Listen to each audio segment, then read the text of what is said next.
Ah là là, c'est toute une belle aventure. L'école d'évangélisation, c'est... au fond, le père Émilien Tardif avait une grande préoccupation, c'est-à-dire les gens étaient touchés par les guérisons que le Seigneur faisait. Mais au-delà de ça, c'est comme s'il manquait quelque chose pour amener les gens à être transformés dans leur être. Et toute la première communauté, ceux qui ont travaillé avec le père Émilien, ont commencé par vivre eux-mêmes à un moment donné cette école-là, dans laquelle, qu'est-ce que c'est l'école? C'est vraiment que la parole de Dieu devienne, au fond, une expérience profonde.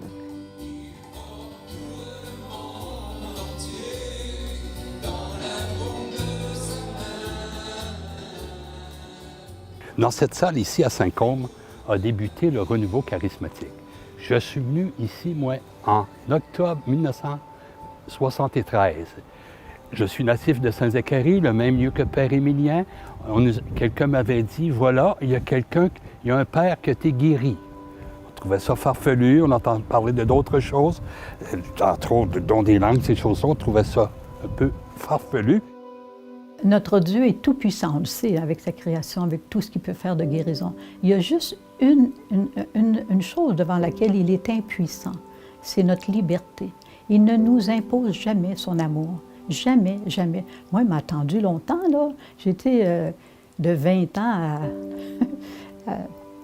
de plus que 60 ans. Il a attendu après moi, tu sais, il a attendu, puis il m'invitait des fois. Mais je faisais la sourde oreille, tu sais. Moi, je pense que je dis toujours à mes amis, c'est la plus belle des histoires d'amour, notre histoire avec Dieu. C'est une belle histoire d'amour. Ce que tu as connu, son expérience personnelle, d'avoir été guéri par la compassion du Christ, l'a emmené à témoigner et aussi à être compatissant envers les autres personnes. Il priait pour les autres personnes. Et il se passait des choses. Il se passait des guérisons, des libérations.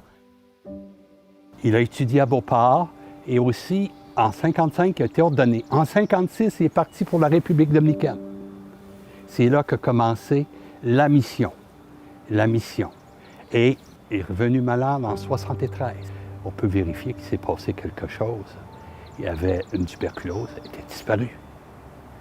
Disparu. C'est ça qui a été le coup de pouce, lui, parce qu'il s'était moqué énormément du renouveau, lui. Mais là, il a vécu une expérience à l'hôpital qui l'a bouleversé.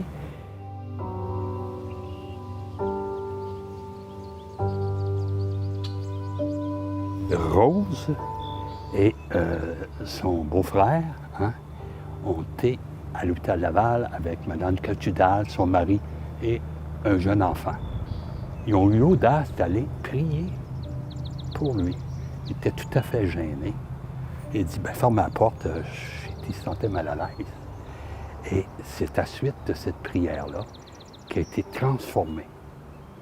Et ça a été la base de son nouveau ministère, ça l'a lancé. Ça l'a lancé spirituellement. Lorsqu'il est retourné en République, il a fondé l'école d'évangélisation. Et aujourd'hui, nous avons une école d'évangélisation ici qui porte École d'évangélisation du Père Émilien Tardif. C'est ça qui a amené cette école ici, puisqu'il y a une communauté qui s'est jointe à ceux de la République dominicaine qu'il avait fondée.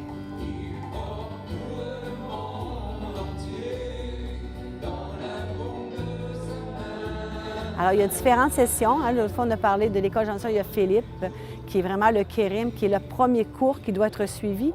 Mais c'est vraiment, on dit cours, mais c'est vraiment toujours dans le but que chaque personne devienne des évangélisateurs. L'école d'évangélisation, c'est qu'à force d'être touchés par la grâce de Dieu, les gens se lèvent et son désir... De toute façon, ils ne sont pas capables de faire autrement parce que l'amour qu'ils ont été touchés les amène en marche pour évangéliser et vraiment faire en sorte que de plus en plus les gens soient au courant que Jésus est toujours vivant en 2022. Il est vraiment très, très présent.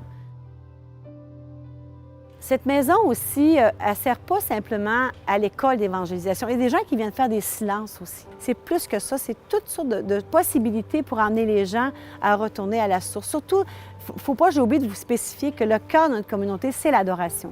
Alors que ce soit dans la maison à Québec, à la Maison de la Miséricorde, qui est situé à l'église Notre-Dame de l'Espérance, ou ici à Saint-Côme, l'adoration est au cœur. Donc les gens, c'est ouvert pour que là, ça s'en vient ici à Saint-Côme, qui viennent adorer Jésus. C'est par l'adoration que Jésus vient nous transformer. Effectivement, un des rêves, c'est que les gens qui reviennent, souvent, on voit que c'est des gens qui ont délaissé. Hein? Délaissé la religion, ils ont délaissé, ils sont embarqués un peu dans toutes sortes de choses. Et naturellement, nous, ce qui nous fait plaisir, c'est quand ils viennent avec nous autres, et après ça, un coup qu'on les a fait connaître Jésus, tout ça, qu'ils reviennent à l'Église aussi par après. Ces gens-là, le but de la communauté, le but de nos sessions, c'est de refaire connaître Jésus, qui ne sont pas tout seuls.